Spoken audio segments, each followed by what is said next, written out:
Good morning and welcome to Morning Movie News. One of my favorite aspects of this show is its interactive qualities, that you guys write me questions and story requests, not only in the comments section here, but on Facebook, Twitter, and I even get emails now, which I think is so great because I love sharing our passion for movies and having you guys tell me where you want to see this discussion go.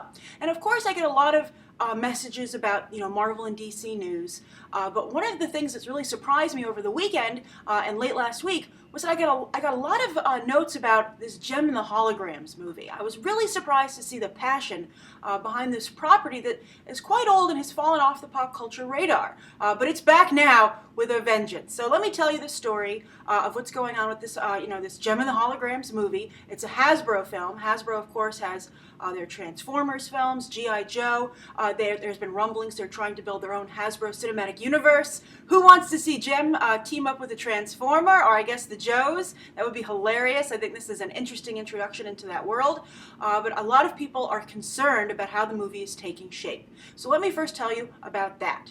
A video was posted on YouTube late last week by the creative team behind this film. It's going to be Jon Chu, which has directed a number, he's directed the Hasbro film G.I. Joe Retaliation, the sequel. They're very happy with that. He also is attached to another very popular 80s cartoon, He-Man, a potential He-Man movie, but that really isn't going anywhere, so he's run over to Jem. And then also, of course, he did the Step Up movies and the Justin Bieber movies. Now, that's going to come into play in just a moment when you see the rest of this this team that's bringing Jem to life. The other is Jason Blum. I'm going to save the craziest reveal for last. So Jason Blum, horror guru, I've interviewed him a number of times. He's a really great producer. I think he's a really open-minded studio executive, very much goes against the grain of your usual Hollywood executive, and he's had a lot of success in that small, very inexpensive horror film market, and also discovered some amazing talents, most notably James Wan. And he helped James Wan move up. He's the one who, I interviewed him and talked about that, and Jason Blum is the one who told Universal, yes, James Wan is ready to jump up to Fast and Furious 7. And he really vouched for him. And this is also going to be a Universal movie, by the way, Jem and The Holograms. So Jason Blum is also moving up as well into a different genre. He has a horror comedy coming out called Stretch with Patrick Wilson later this year, but this is the furthest departure from his horror genre where he really made his money yet. So Jason Blum is going to be involved, but I guess he's also bringing his expertise of very low budget, very high reward, high box office filmmaking. Now, the third person here is what has given many people cause for alarm. There's another issue that people are upset about, which I'll get to in a moment, but the third member of this crew is Scooter Braun. Now, Scooter Braun, you might be like, wait, I've heard that name. Well, if you're a Justin Bieber fan, you've definitely heard that name. Scooter Braun is the individual who discovered Justin Bieber off of YouTube. So his involvement here, I'm sure that was his idea, but in this video, they not only said, hey, we're doing a Jem the Holograms movie, but we want you to audition for it. So it's an audition request for people to upload videos to YouTube, just like Justin Bieber. I guess Scooter Braun was like, it worked so well for me the first time, let's try it again. So they're going to have people audition. They say they're looking for singing, dancing, and acting capabilities, obviously, because it's a Jem the Holograms movie. And you can also suggest who you think should be cast in the film if you want a name actor. And they have to cast a lot of characters here, so they can go the stunt casting. But I mean, you'll probably heard the story that despite that open call for Peter Pan at Warner Brothers, they went with somebody who had a lot of experience anyway. So some of you had actually auditioned, and I felt very bad. Just so you know, when you audition for these open calls, they never get back to you unless you get the part or you get a call back. They do not call you up and say thank you for your time, which is unfortunate when you're dealing with people who are not familiar with the industry. But I didn't like that. I don't like these gimmicks. I mean, if they're going to put a video out like this on YouTube for Jem and The Holograms, I feel Scooter Braun, of all people, better hire at least some people from this casting call, this open casting call. So Jem and The Holograms, what is this property? You might be wondering. I've seen maybe some pictures on YouTube, but it's all very elusive. I don't know what's going on. Well, it was this teenage girl whose father had created a computer that had could project a hologram onto a person, kind of like an image inducer for you X-Men fans. So Beast and Nightcrawler could walk around looking like quote unquote normal humans. Well, what this girl does with hers is she turns herself into a rock star, an adult rock star, and it's a hard light hologram apparently, so people can interact with it and not be any the wiser. And she turns her friends as well into this adult rock group called Jem and The Holograms, hence Jem and The Holograms name, because they're all actually wearing holograms.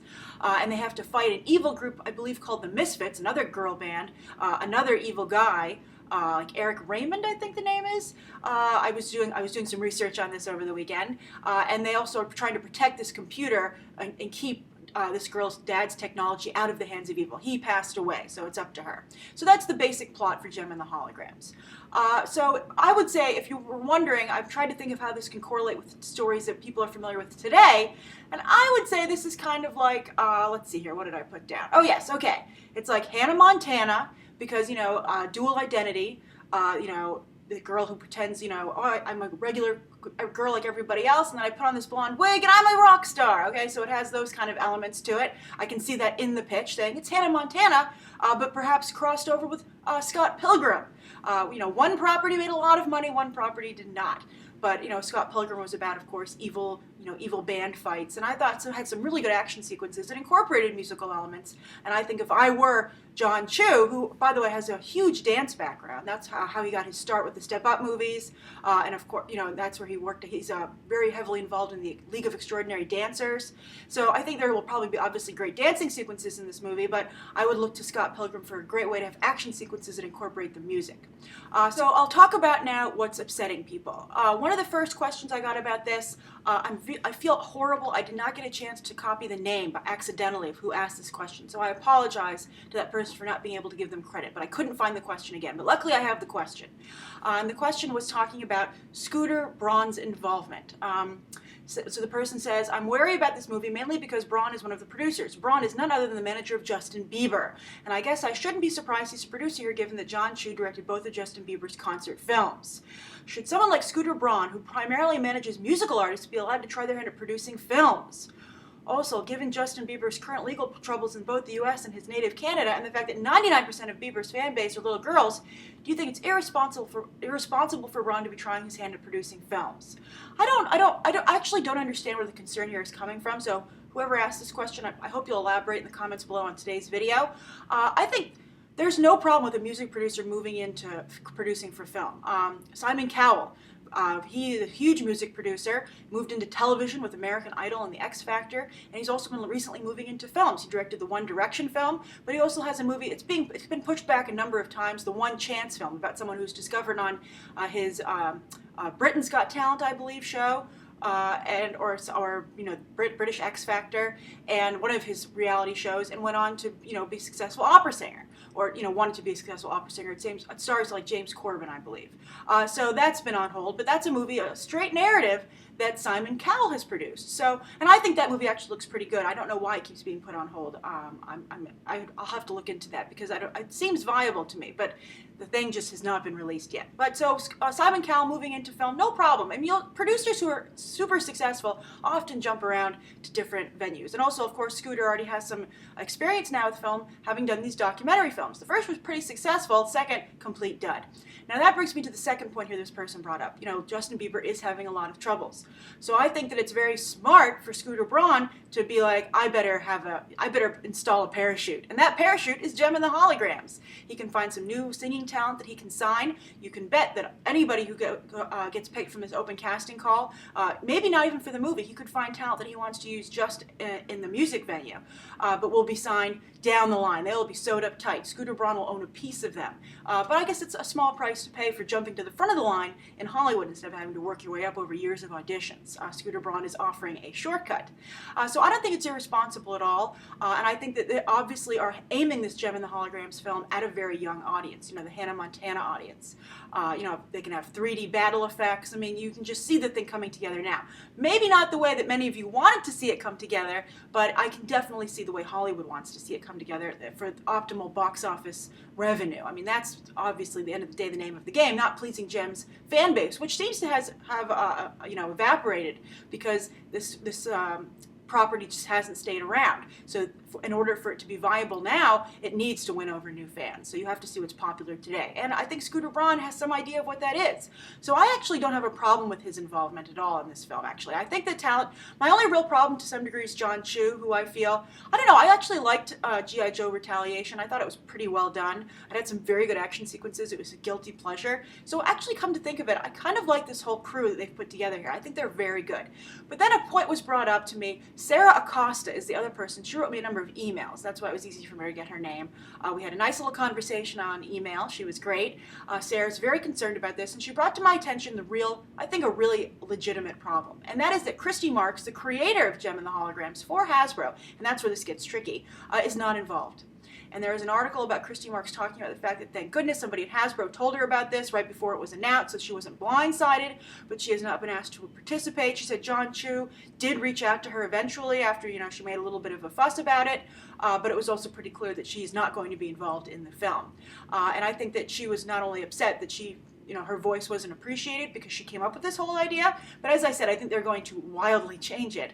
But also she felt her big problem was that there was no female voice at all in the creative team behind the film. And I think that's a valid point. You have a film all about teenage girls or teenage girls pretending to be adult women, and you have not a single woman on board here putting it together. You have 3 men. And I think, I'm not trying to say that, I think anybody should be able to tell anybody's story, but as long as you have a team, why not bring in a female voice to make sure things ring true? Because that's often a complaint that many of us have about female characters. They seem, like a guy's version of what they think a teenage girl would be. But as Scooter Braun does seem to know what teenage girls want. Again, but I think it wouldn't hurt for them to have someone come in here and just check everything. Because think of how far we've come along with books like The Hunger Games and Divergent, which have very good female characters from female authors who were heavily involved. Even J.K. Rowling, for instance, did a nice job making sure Hermione was well depicted in the Harry Potter films. And even still, with these films, you don't really have women involved on the film teams, but I guess one step at a time. And instead of Jem taking a step forward, it's taken a step backward, where this is a situation where the creator is not involved. Now, let me get to that, but Christy Marx, some of you might be like, that name sounds familiar to me as well. That's because she's currently writing for DC Comics. DC Comics came under a lot of pressure for not having more female voices themselves writing their comics. So they hired Christy Marx, and she wrote Amethyst, Princess of Gemworld, that New 52 title, which was very short-lived. I kind of liked it. It was very, it very much reminded me of the stories you see associated with toy lines, but it worked. I thought it was a pretty good comic. And now she's over on Birds of Prey. I'm not reading Birds of Prey because I didn't like the creative team beforehand, and I don't like this whole Barbara Gordon can walk stuff, so I have rebelled by not reading it. But anyway, good for Christy Marx. She is one of the few female voices writing in comics. Now, the thing here is that Christy Marx, while it might have been nice to include her, they have no need to. And the difference between her and Veronica Roth and Suzanne Collins and J.K. Rowling is that those women had better contracts. They were, the ownership of their property. You couldn't make the film without them. But Christy Marx was a Hasbro employee, or employee of, I believe I was looking into this, so correct me if I got it wrong, but she worked there was an advertisement company that Hasbro hired to come up with these stories to go along with the toy lines they wanted to produce. So Christy Marx was a part of that deal. But anyway, she was a for-hire person. So even though Hasbro put her in charge at the time of building this brand, and had her write a number of the episodes for Jem and The Holograms, and she had to create the original lineup of characters, new characters when they needed them, but still, through all of that, it wasn't her property. She didn't come up with the idea of Jem and The Holograms. She was tasked to develop it. And that is a big difference. She didn't come to Hasbro with an idea and sign a contract and then they took it away from her. No, Christy Marx was brought on to do a job. She did it.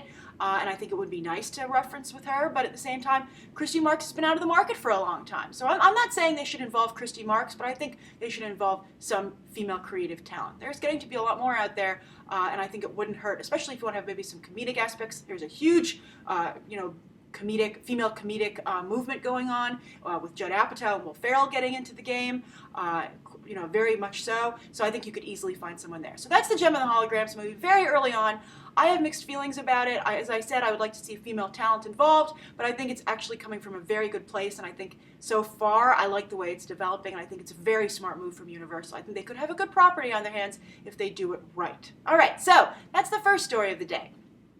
The second, a lot of you on Friday were like, why didn't you cover the news that Nightcrawler and Gambit might be in X-Men Apocalypse. There's actually a whole bunch of Fox news.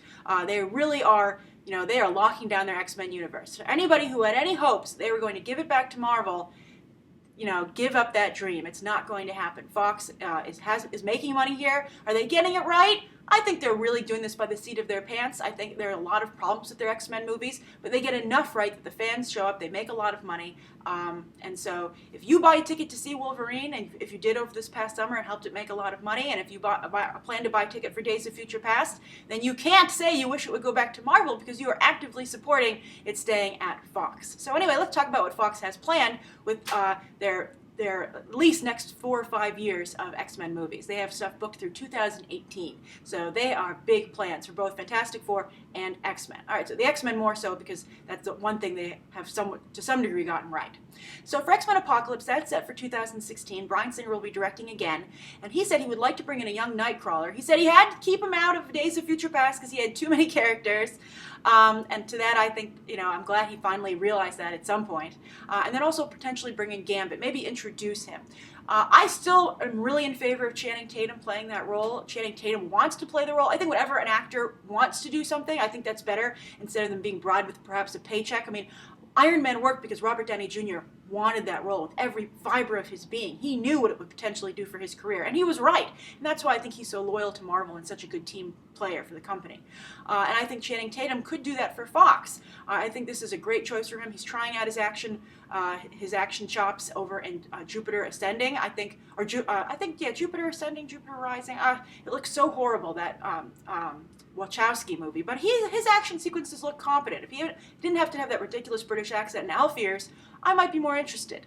But to see him play Gambit, Channing Tatum says he's from, Creole country. He's familiar with that demographic. He can do the accent, and I think that he would certainly bring in audiences. I think they'd be very curious to see him in that role. He's a great choice for a character that's supposed to have a lot of sex appeal, and also is likable to guys. And Channing Tatum is someone who, through his comedy, has managed to do that. So also, I have to say, I would love to see Channing Tatum team up with Anna Paquin. It's funny, when Anna Paquin first was cast in the role, I was so against it as an X-Men fan. I thought she really ruined the character, and I resented it for a long time because Rogue was my favorite character. Although they've kind of ruined her in the comics too, I think. Chris Claremont, when he's like, oh, her name's Anna Marie, I'm going to give her a tattoo sleeve and send her off to San Diego, I was just like, what happened to Rogue? And she never really recovered from that. But I think there's still potential for her in the films. But Anna Paquin, I like her so much on True Blood, and I think she's grown so much as an actress, not only as an actress, but I think with her self-confidence as an individual, I think she has the potential today to make a great Rogue. So if they were to make a Gambit movie, I would love to see Anna Paquin sign on. I'm very curious. There's rumors that she was cut, then not cut from the X-Men film, Days of Future Past. Maybe she'll be on the DVD as an extra. I'm very curious to see what she does here. There's rumors she'll fly. She'll have super strength potentially. That would just make me so happy. And I would love it if she flew right into a Gambit movie. That would make me really pleased. And I actually would make a strong argument at this point for not recasting and keeping Anna Paquin opposite Channing Tatum. I think she has just the right amount of spunk, and I would love to see her in the role rather than, some ingenue of the week who just stands next to Channing Tatum and is like, you're so awesome, Channing Tatum. I do not want to see that. Although, to his credit, I don't think Channing Tatum wants to see that either. As for Nightcrawler, I don't know. The only request I have with him as a character is that they go back to making him Mystique's son. They really did not touch on that at all. They had one shot of them together in X2, and everyone was like, that's mom and son, but it was not alluded to in the film. And I also I think Bryan Singer really went off track with all those tattoos on Nightcrawler. You were just like, where are we going here? We're really off track with this character. You're really missing his more crucial points. So to bring in a new Nightcrawler, obviously by saying younger, that the key there is recast. But Nightcrawler is a really popular character and a special effects silver platter. So I think that he would be very smart to bring into the Apocalypse film. Now, the other thing that's interesting is that more details are emerging in this Apocalypse film. That it'll take place in the 1980s. I'm getting a little tired of this time travel. What is this, like the Goldbergs with superpowers? I don't know. And then also that it will follow the Age of Apocalypse storyline. I do not like that at all. I think the X-Men universe, cinematic universe, is so tenuous as it is to play with, in this universe, Cyclops is this kind of person. That's the whole fun of the Age of Apocalypse. It was an alternate universe that was very well developed. But considering that the original universe here, the original cinematic universe isn't well developed, and you have several versions of characters already, I think you're just going to confuse audience members further. They're not going to be like, ooh, fascinating, that's such a different version of Iron Man, very well established character. Instead you'll be like, Cyclops has been played by several actors already, no one liked any of them in particular. He's all over the map in terms of his relationship to Havoc, his brother, who's now apparently his uncle or father, I don't know. It's out of control. So I would rather see this Apocalypse movie focus on the reveal that Apocalypse exists and the Four Horsemen. And also, there's always one X-Men member who gets sucked in, and drafted into being one of the Horsemen, and you get to see their horrible evil transformation. It's usually into the Horsemen of Death. My guess is it'll be Wolverine, because Hugh Jackman sells these movies. But that would be something far more interesting to me than this Age of Apocalypse storyline. Even though that's a very famous storyline, it sold a lot of comics, I think that Bryan Singer can do a lot more dramatically with the Horsemen storyline. So then after that, they've set a Wolverine sequel for March 3rd, 2017.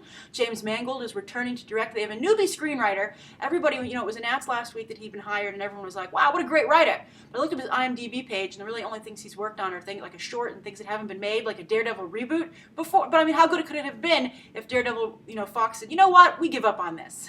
We didn't even try and make this guy's reboot script. We're just giving it back to Marvel. So I don't know. I have a lot of hesitation. Also, I felt James Mangold, while he delivered ultimately at the box office for Fox, so I can see them wanting to re-up with him.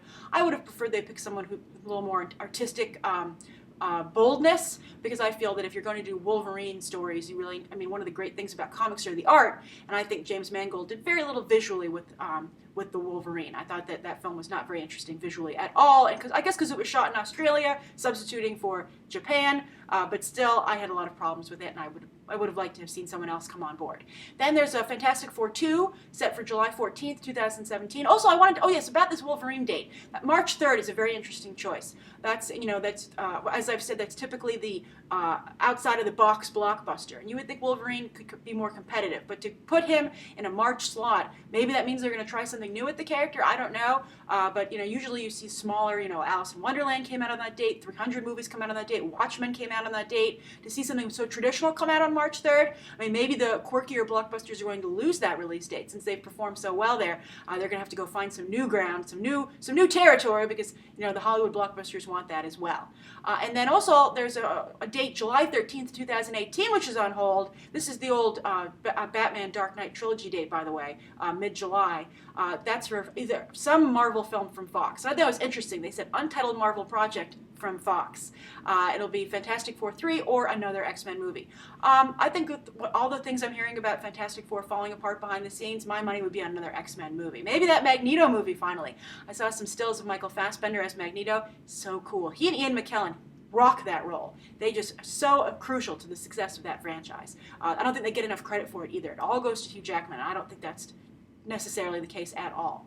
All right, so the other thing I wanted to bring up with all these movies, this is a lot of movies, and I wonder how Marvel feels about another studio potentially oversaturating the superhero market with their own Marvel material. It just has to, I'm sure, really sting, and they're not even doing a good job. I think at this point, if I were Disney, Marvel, I'd be pretty happy with the job Sony is doing, and I think they have a pretty good relationship, as I've said, because I don't think that property's ever going back. It's been officially sold. So, but I think to their credit, Sony has really stepped up their game and is delivering a great franchise finally.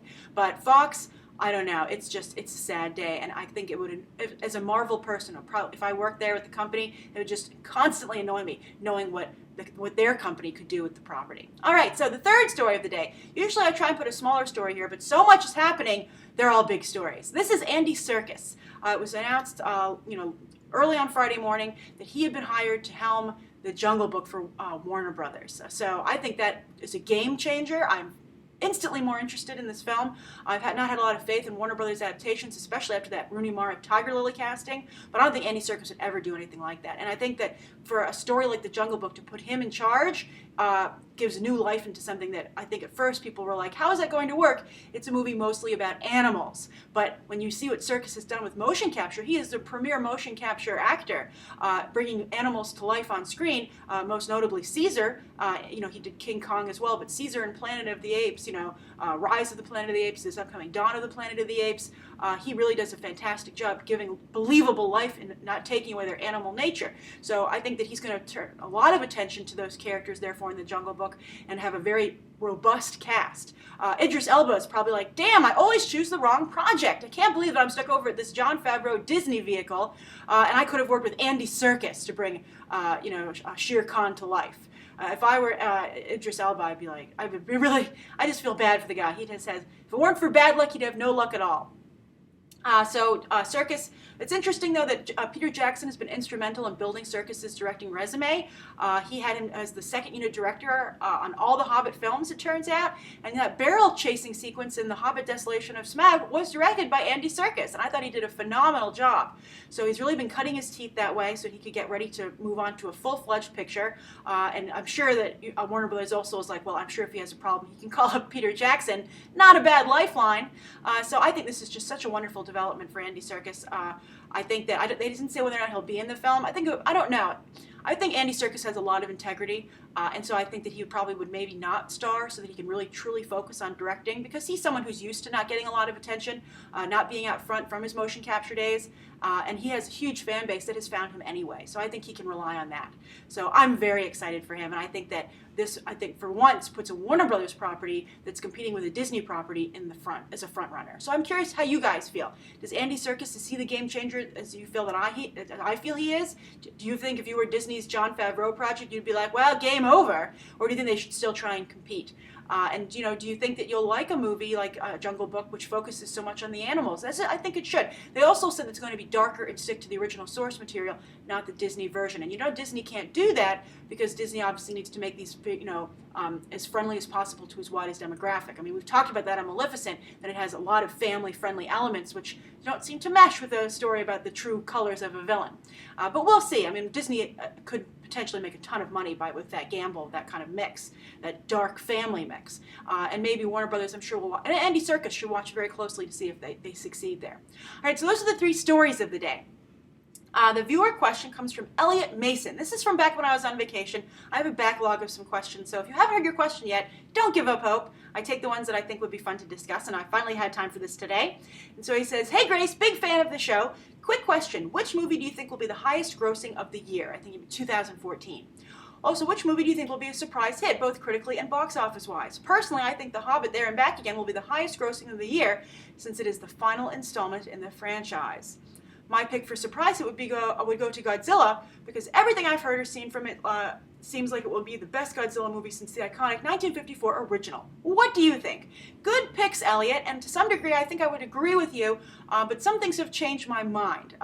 First of all, I would like to say that while it's fun to predict these things, in my opinion, the most fun is when we get a surprise. Who would have ever predicted that Catching Fire would be the highest grossing film domestically of 2013? It's always fun to see something new happen, something fresh, a new face come into the crowd, both in terms of the Hunger Games franchise and Jennifer Lawrence. It's so great to see that franchise become what it should be, instead of us being like, scratching our heads, being like, why does that make so much money again? Catching Fire, I think, deserves that spot, and while we all love our Marvel and DC movies, we don't want them to dominate, because then that'll keep other movies from being made. When you have these maverick wild cards that come in and surpass them, Hollywood goes, okay, well maybe we should continue to think outside of the box, because there are financial rewards for that. So I would love to see a surprise. That said, though, I think usually an original movie can't be the highest grossing, because it has to have that like a rock going down a hill, get the growing moss on it. You need to get that momentum of an audience. So it's usually a second or third installment. Now I think Marvel, while worldwide they had the top film with Iron Man 3 in 2013, I think this year Captain America: The Winter Soldier could be a surprise hit. I don't know. I feel mainstream audiences aren't as excited about it as we comic book fans are. So I think that with also Guardians of the Galaxy being a wild card, that could be a surprise hit. But I think that neither one of them, I think Marvel is not really in the game this year for top contender, for the top box office gross. I think There and Back Again could potentially could potentially be the highest grossing film of the year, especially since I think with the desolation of Smaug, that franchise rebounded. I think after the first film, An Unexpected Journey, there's no way it could have been the highest grossing film, and I think that ended up hurting Smaug. Word of mouth kept it going, had very long dragon legs, and so it was able to make a lot of money after all, but people had to be convinced to return. So I think There and Back Again, thanks to Smaug, is in a pretty good spot. I think, of course, Mockingjay, it would actually be my pick to be the biggest movie of the year. It's not the final film, but still, I feel it has a lot going on. We're finally going to see District 13. We have a lot of new characters. I think people really love Catching Fire. I think Mockingjay Part 1 has a very good shot at being the top-grossing film of the year. Then, of course, there's no DC entry after all, or there never really was planned. Fast and Furious had to be moved. As for Godzilla, I have to say, when the first, that Godzilla trailer came out, that first one, not the Comic-Con one, but the first official teaser with the parajumpers, I too felt that would be a surprise hit and perhaps the most, one of the most financially successful and critically successful films of the year. However, with the second trailer, as many of you know from my review, I had major problems with the way the film was developing, and I think it was getting a little too close to Pacific Rim for my tastes. And a number of, for instance, the rumor that there'll be multiple monsters. I mean, then it's just getting so close to Pacific Rim. A year after Pacific Rim, I think that's really going to hurt its chances at the box office. And I just have to say that while it might be the best Godzilla movie since the iconic 1954 version, the original film, that fan base is very small. Perhaps not in Asia, but in the United States, Godzilla does not have a big fan base. Certainly not enough for them to be like sitting pretty with the launch of this film. This is still a gamble. I think it's a very big gamble, and I think you could really see a Pacific Rim 2 situation here with Godzilla, where it has intense fan base, intense cult hit, does very well in Asia, but just does not click with American audiences. And there's no big star in the film. It has no comedic element. I don't see something that's going to bring in, Bryan Cranston. We all love him in Breaking Bad, but he has yet to prove that he can bring anybody at the box office. So we'll see. I mean, interestingly, I'll talk movie math, by the way, today will be tomorrow because there's a delay here at the office. But anyway, Need for Speed is doing quite well in China. So Jesse Pinkman is also doing very well in Asia. So I just feel that Godzilla, it's developing into a very risky project for me. We talked about Jem and The Holograms being very safe and very smartly executed Hollywood film for ticket sales. I feel Godzilla was executed to please this very small fan base, and I think perhaps not enough attention was paid to getting that mainstream audience into the theater. Because remember, Batman, while it was taken very seriously, Batman is an extremely popular commodity with the mainstream market and has done quite well, and everybody's familiar with that property. So I have serious doubts about Godzilla at this point. I hope I'm wrong. I love that first trailer so much, but we'll see. All right, so what movies are you rooting for in 2014? What do you think could be a surprise hit? What do you think will be the biggest hit? Do you agree with me that it'll be Mockingjay, or do you have faith in another film? And would you not count out Marvel just yet? Do you think Guardians of the Galaxy could be the gamble that pays off? Literally. Write your thoughts down below. Thank you for tuning in today. Write down what you'd like to see covered tomorrow and any questions you might have. Thanks for watching. Bye.